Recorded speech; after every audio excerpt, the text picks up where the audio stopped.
गोरी, मैंने सारी उम्र पाप किए हैं, अब मरते समय मुझसे और पाप ना करवाओ। मैं अपनी जायदाद बेटे और बेटी में बराबर तकसीम करूंगा। कालू, तुम बीमार हो, क्या पता कल मर जाओ, और तुम्हारी बेटी तो ब्याह कर बेगाने घर चली जाएगी। एक मेरा जग्गू ही तो आश्रय देगा मुझे। तुम सारी जायदाद जग्गू के नाम कर दो। मगर गोरी, ये मगर वगर छोड़ दो, जैसा मैंने कहा है तुम वैसा ही करो। फिर कालू कौवा अपनी सारी ही जायदाद अपने बेटे जग्गू के नाम कर देता है और गोरी के लाए हुए पेपर्स पर साइन कर देता है। कालू कौवे की बेटी भी घर आ जाती है। पापा, आपको कुछ नहीं होगा, मैंने बुलबुल आंटी से बात की है, वो कल आएगी आपको देखने। मुन्नी मेरी बेटी, अब मुझे दवा की जरूरत नहीं है, मेरे कुछ ही सांस बाकी हैं। कालू, तुम अपनी बेटी से बातें करो और मैं अभी आती हूँ। फिर गोरी कौवी घर से बाहर चली जाती है। जग्गू बेटा, तुम यहाँ बैठे हो और वहाँ तुम्हारे पिता मरने वाले हैं। माँ, अगर मैं पिताजी के पास भी हूँगा तो क्या मैं बचा लूँगा उन्हें? क्या मैं कोई डॉक्टर हूँ? मैंने जायदाद तुम्हारे नाम करवा दी है और जायदाद के पेपर्स संदूक में संभाल दिए हैं। माँ, अगर पापा बच गए तो मेरा मतलब पापा अगर ना मरे तो क्या फिर भी मुझे जायदाद मिलेगी? इसलिए तो कहती हूँ, जाकर अपने पापा के पास बैठो। एक वो है तुम्हारी बहन मुन्नी, हर समय अपने पापा के पास ही बैठी रहती है। मुन्नी बेटी, जो मैंने किया वो सब तुम्हारी माँ के कहने पर किया है। बेटी, मुझे माफ कर देना। ऐसा कहते हुए कालू कौवे का सांस टूट जाता है और वो मर जाता है। पापा उठे, मुझसे बात करें। पापा, मुझे कुछ नहीं लेना, मुझे आपकी जिंदगी चाहिए। पापा। मगर कालू कौवा तो मर गया था। गोरी और जग्गू भी आ जाते हैं। मुन्नी, रो क्यों रही हो? क्या तुम्हारे पिताजी मर गए हैं? माँ, पिताजी हमें छोड़कर चले गए। चुप कर जाओ मेरी बेटी, तुम्हारे पिताजी बहुत तकलीफ में थे। अच्छा ही हुआ जो उन्हें तकलीफ से मुक्ति मिल गई। माँ, अब तो जायदाद मेरी ही है ना, पिताजी तो मर गए हैं। चुप कर जाओ और अपने पिताजी का अंतिम संस्कार करके आओ। फिर जग्गू कौवा अपने पिताजी को एक टोकरी में डालता है और जाकर नदी में बहा देता है। पिताजी तो गए, अब जल्दी से जाकर अपनी अंगूर की बेल और 2 अमरूदों के पेड़ देख लेता हूँ। जग्गू कौवा जल्दी से उड़ता है और अपने खेत में जाकर अपनी जायदाद को देखता है। ये अंगूरों की बेल तो बहुत अच्छी है, इस पर तो अंगूर भी लगे हुए हैं और अमरूदों के दोनों पेड़ ही हरे भरे हैं। ऐसे ही कुछ दिन गुजर जाते हैं। गोरी, सुना है कालू ने अपनी सारी ही जायदाद जग्गू के नाम कर दी और मुन्नी को कुछ भी नहीं दिया। चिड़िया, हमारे यहाँ बेटियों को जायदाद में से हिस्सा नहीं दिया जाता।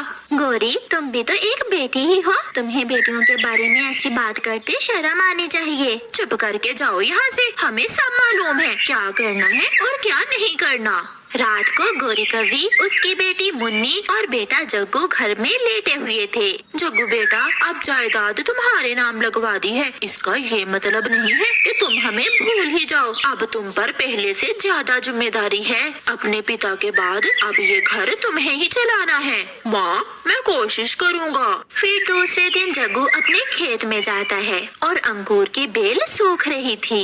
ये अंगूर की बेल तो सूख रही है, अगर इसे पानी न मिला तो ये सूख जाएगी, मगर मैं इसे पानी कैसे दूंगा? ये तो बहुत मुश्किल काम है। थोड़ी दूर बैठा हुआ कौवों का पड़ोसी मिट्ठू जग्गू की बात सुनकर बोलता है। कालू के बेटे, तुम्हारे पड़ोस में मेरा खेत है, अंगूर की बेल को पानी देना सच में मुश्किल काम है और तुम्हारे तो अमरूदों के पेड़ भी हैं। तुम ऐसा करो, ये अंगूर की बेल मुझे बेच दो और पैसे लो, पैसे ऐश करो, मौज मस्ती करो।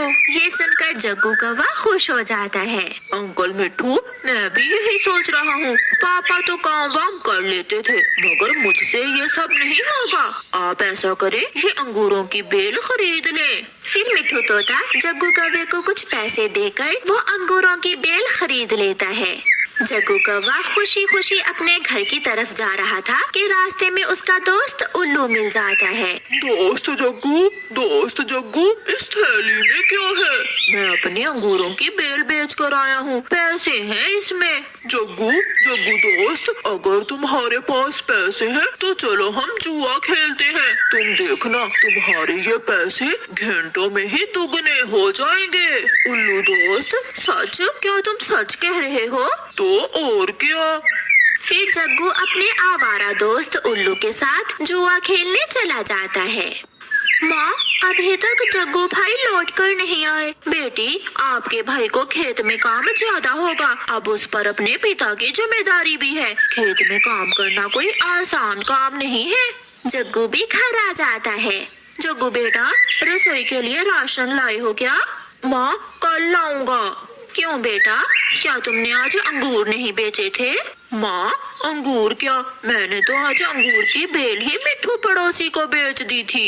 जग्गू बेटा, ये तुमने क्या किया? अपने पिता के जाने के बाद अपनी जायदाद ही बेच दी। माँ, मुझसे काम नहीं होता। पैसे कहाँ हैं? वो पैसे तो जग्गू जुए में हार आया था, वो कैसे अपनी माँ को बताता, इसलिए वो झूठ बोलता है। पैसे मैंने बैंक में जमा करवा दिए हैं। फिर कुछ दिन गुजर जाते हैं। अब तो गोरी कौवी के घर में खाने पीने को कुछ भी नहीं बचा था, रसोई से राशन भी खत्म हो गया था। मगर जग्गू कौवा अपने दोस्त उल्लू के साथ शराब पीने में मसरूफ था। यार जग्गू, ये घर परिवार की तुम कौवों को जरूरत नहीं होती। वो अमरूदों के दोनों पेड़ भी बेच दो और हम दूसरे जंगल जाकर आजादी की जिंदगी जीते हैं। हाँ यार उल्लू, माँ भी रोज सुनाई करती है, खर्चा लाओ, घर के लिए राशन लाओ, जायदाद क्या मेरे नाम कर दी। माँ तो मुझे नौकर ही समझने लगी है। फिर जग्गू कौवा दोनों अमरूदों के पेड़ बेच देता है। मुन्नी मेरी बेटी, आज भी जग्गू अभी तक घर नहीं आया। मैं तो कल से भूखी हूँ। माँ, आप चिंता ना करें, अगर आज भी भाई कुछ ना लाया तो मैं कल से काम पर जाया करूँगी और अपनी माँ के लिए कमा कर लाऊंगी मैं। इतने में चिड़िया आती है। गोरी, ये चिट्ठी तुम्हारे बेटे ने दी है तुम्हारे नाम। फिर चिड़िया गोरी कौवी को चिट्ठी पढ़कर सुनाती है। माँ, मैं अपने दोस्तों के साथ आजादी की जिंदगी जीना चाहता हूँ, इसलिए मैं अमरूदों के पेड़ बेचकर दूसरे जंगल जा रहा हूँ। माँ, मुझे माफ करना, मगर मैंने अपनी ही जायदाद बेची है। ये सुनकर गोरी कौवी जोरों से रोने लग जाती है। जग्गू बेटा, तुम ऐसा करोगे, ये तो मैंने सोचा भी न था। गोरी बहन, वो समय याद करो जब मैंने तुमसे कहा था कि अपनी जायदाद बेटी और बेटे में बराबर तकसीम करो। माँ, चुप हो जाए, मुझे जायदाद की नहीं आपकी जरूरत है। मैं कमाऊंगी और आपको खिलाऊंगी। भाई छोड़ के तो क्या हुआ, मैं हूँ ना माँ। सुन लिया गोरी बहन, इसे कहते हैं बेटी का प्यार, सच्चा प्यार बिना किसी लालच के। मगर गोरी कौवी ने जो अन्याय अपनी बेटी से किया था, शायद वो खुद को कभी माफ ना कर सके। प्यारे दोस्तों, बेटा हो या बेटी, उन्हें एक समान जानो। आपका धन्यवाद।